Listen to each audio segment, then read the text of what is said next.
প্রমোটারকে মারধরের জের বিধাননগরের কাউন্সিলরের বাড়িতে পুলিশের হানা। কাউন্সিলর সমরেশ চক্রবর্তীর বাড়িতে তল্লাশি। ঠিক কি ঘটেছে আরো বিস্তারিত এই বিষয়ে জানাতে পারবে অনুপ, রয়েছে আমার সঙ্গে। অনুপ, এখন কি অবস্থা? এখন বিধাননগরে যে খবরে 9 নম্বর ওয়ার্ডের কাউন্সিলর তার বাড়িতে গতকাল রাতেই পুলিশের পক্ষ থেকে হানা দেওয়া হয়। তার কারণ যে গত রবিবার একেবারে এই কাউন্সিলরের অনুগামীরা এবং তার নেতৃত্বে মূলত যে প্রমোটারকে হামলা করা হয়েছিল, বন্দুকের বাড় দিয়ে মেরে মাথা ফাটিয়ে দেওয়া হয়েছিল, সেই ঘটনায় কিন্তু দুজনকে গ্রেপ্তার করেছে। তার পরবর্তী ক্ষেত্রে শুধুমাত্র যাদের নামে অভিযোগ ছিল মোট 30 জনের নামে, তার মধ্যে এই কাউন্সিলর সমরেশ চক্রবর্তী ছিল। বাকি সমরেশ চক্রবর্তী সহ কাউন্সিলর সহ যাদের নামে অভিযোগ ছিল প্রত্যেকের বাড়িতে গতকাল রাতের বেলা কিন্তু পুলিশের পক্ষ থেকে একযোগে হানা দেওয়া হয়। তার মধ্যে উল্লেখযোগ্য বাগড়ি রঘুনাথপুর এলাকা, সেখানে সমরেশ চক্রবর্তী কাউন্সিলরের বাড়ি, সেই বাড়িতেও কিন্তু পুলিশের পক্ষকে হানা দেওয়া হয়, যদিও তিনি বাড়িতে ছিলেন না। এবং অন্যদিকে পুলিশের পক্ষ থেকে যেমন কেস রেজিস্টার করা হয়েছে, তার পরবর্তী ক্ষেত্রে দেখা যায় এই যে অভিযোগ এবং খবর সম্প্রচার হওয়ার পর থেকে কিন্তু কাউন্সিলর বেপাত্তা হয়েছেন। তিনি কোথায় আছেন বর্তমান কেউ যায় না, কিন্তু গতকাল রাতে আচমকা পুলিশি হানা, যদিও কাউন্সিলরকে তিনি বাড়িতে ছিলেন না, অন্য যে অভিযুক্ত তাদের বাড়িতে হানা দেওয়া হয়েছিল বাগড়ি থানা পুলিশের পক্ষ থেকে। তারা প্রত্যেকেই বাড়িতে নেই, পুলিশের পক্ষ ইতিমধ্যে তাদের খোঁজ চালানো হচ্ছে। বেশ।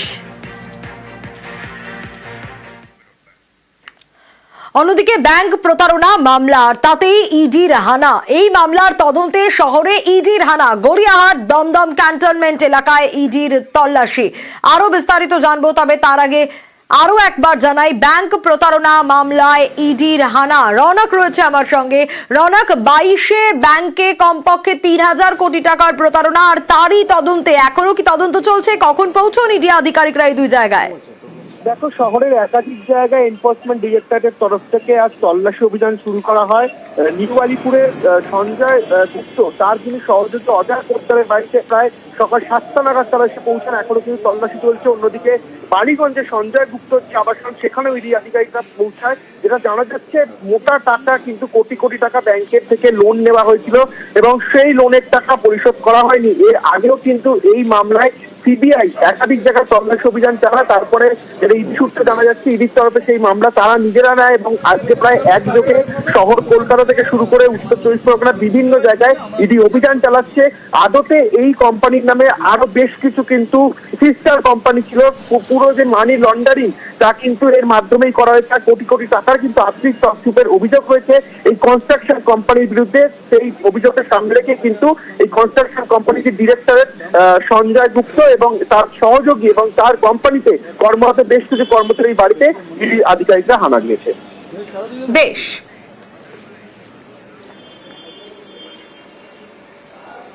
এবার একটা ছবি দেখাবো। কলকাতা পুরসভারই এক স্বাস্থ্য কেন্দ্র। কোন জায়গা? পাম অ্যাভিনিউ এর মতো জায়গায় বেহাল দশা স্বাস্থ্য কেন্দ্রের। দেখুন, ভাঙাচোরা দশা এই ম্যালেরিয়া ক্লিনিকের। বৃষ্টি হলে ছাদ চুইয়ে জল পড়ে। সেখানকার স্বাস্থ্য কর্মীরা তারা কিভাবে কাজ করে দেখুন। পাম অ্যাভিনিউ এর এই স্বাস্থ্য কেন্দ্রের কি ভয়ানক অবস্থা।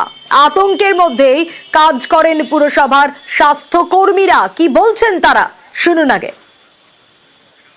লাগে দেখুন, এইটা তো উপরে, তো এইটা যদি পড়ে আমাদের গায়ে তো আমাদের তো ইনজুর্ড হবে না, আমাদের তো ভয় লাগবে সেটাই। হ্যাঁ, পড়েছে অনেকবার। এই দেখুন ওপরে, দেখুন ওপরে দেখান, এখন ওটা ওপরে রিপেয়ারিং করা হয়েছে। আমাদের ম্যাডাম কিছুদিন আগে পুরো রিপেয়ারিং করা হয়েছে। মানে যখন বৃষ্টি পড়ে না, জিনিসটা না পুরো ভিজে যায়, ভিজে ওইগুলো পাথরগুলো না ভেঙে ভেঙে আমাদের গায়ে পড়ে যায় ওইগুলো। তো এইটা তো এখন রিপেয়ারিং হওয়ার কথা আছে, তো এই জন্য তো আমরা বলছি, আমরা চাইছি এটাকে ভালোভাবে রিপেয়ারিং হয়ে যায়, যাতে আমরা সুস্থভাবে মানে কাজ করতে পারি। যেরকম সুস্থভাবে বাড়ি থেকে আসি এদিকে অফিস থেকে বাড়িতে সুস্থভাবে যাই, এইটাই আমরা চাই। এটা মাঝে মাঝে ভেঙে ভেঙে পড়তো, ছোট ছোট চাট্টানগুলো ভেঙে ভেঙে পড়তো। হ্যাঁ, ভয় লাগতো। তারপরে আমাদের ম্যাডাম কিছু টাকা ফাঁকা দিয়ে নিজের থেকে এটাকে প্লাস্টার করে দিয়েছে। না, একটা বড় চাট্টান ভেঙেছে। এত এইখানে ওই টুলটা দেখলাম, সকালে এসে দেখলাম টুলটা একটু ভাঙা আছে।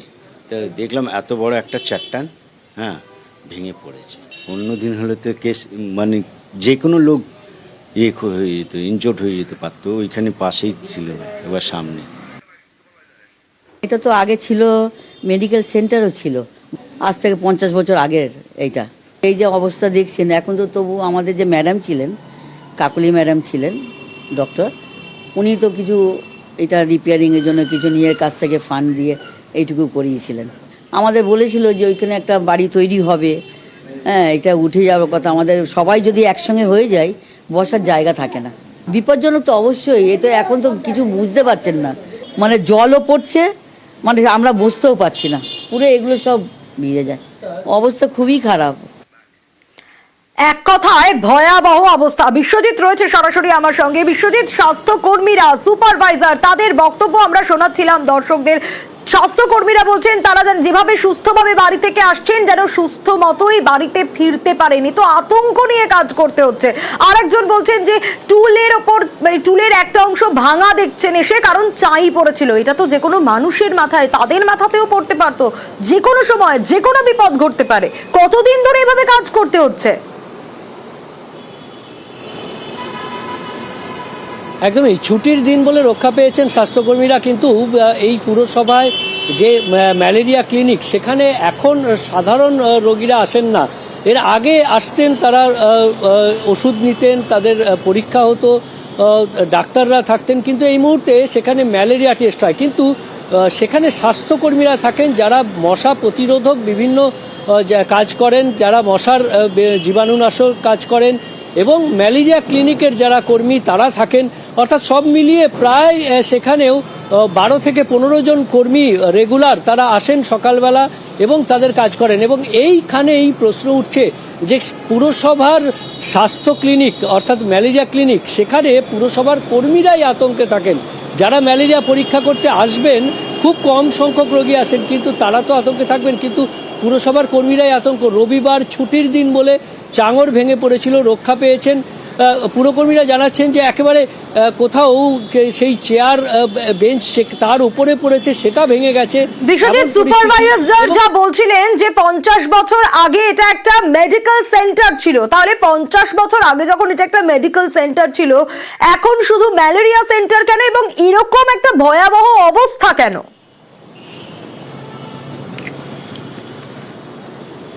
দেখো, এই জায়গায় খুব জায়গার সংকুলান। কলকাতা পুরসভার সূত্রে আমরা যেটা জানতে পারছি যে ছোট্ট একটা ঘর রয়েছে 10 বাই 12 ফুট, যেটা তুমি দেখলে খুবই একেবারে ছোট। সেখানে পুরোপুরি মাপের এই মুহূর্তে কেন্দ্রীয় সরকারের সাহায্যে রাজ্যের পুরসভাগুলো যে স্বাস্থ্য ক্লিনিক করছে, সেখানে একটা বড় ধরনের জায়গার প্রয়োজন, এবং সেই কারণেই এই যে স্বাস্থ্য ক্লিনিক, তার থেকে হাঁটা পথে একটি স্যাটেলাইট স্বাস্থ্যকেন্দ্র, আমরা সেই ভবনেরও ছবি করেছি, সেটা নির্মীয়মান, সেখানে তৈরি করা হচ্ছে। কিন্তু এই ভবনের সংস্কার আশু প্রয়োজন, কারণ এই ভবনে এখনও লোকজন, পুরসভার স্বাস্থ্যকর্মীরা যাতায়াত করেন, পুরসভার স্বাস্থ্যকর্মীরা কাজ করেন, ম্যালেরিয়া ক্লিনিক চলছে, কাজেই সেখানে সেইভাবে চাঙড় ভেঙে পড়ছে। তারপর পুরসভা থেকে সামান্য জোড়াতাপ্তি কাজ হয়েছে, সামান্য পলেস্তারা সারানোর কাজ হয়েছে, কিন্তু সামগ্রিকভাবে সংস্কারের কাজ হয়নি বলে এখনো আতঙ্ক তাড়া করছে পুরসভার স্বাস্থ্যকর্মী। বেশ বিশ্বজিৎ, শোনা যাক কাউন্সিলরের তরফ থেকে কি আশ্বাস পাওয়া যাচ্ছে।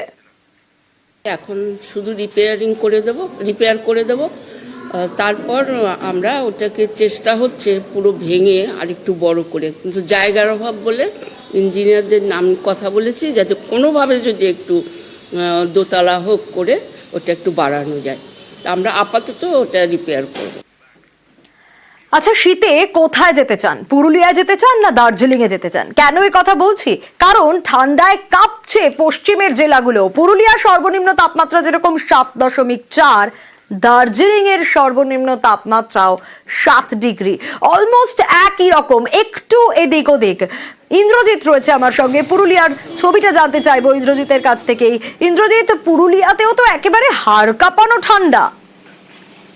দেখো সোনিয়া, দার্জিলিং বা কালিম্পংকে টেক্কা দিচ্ছে পুরুলিয়ার ঠান্ডা, এবং এই ঠান্ডাকে উপভোগ করছে জেলার মানুষ একদিকে, যেমন তেমনি পর্যটকদের প্রচন্ড ভিড় লক্ষ্য করা যাচ্ছে বিভিন্ন পর্যটন কেন্দ্রে। বিশেষ করে পুরুলিয়ার অযোধ্যা পাহাড়ে আমরা দেখছি এই যত ঠান্ডা পড়ছে তেমনি পর্যটকদের ভিড় লক্ষ্য করা যাচ্ছে।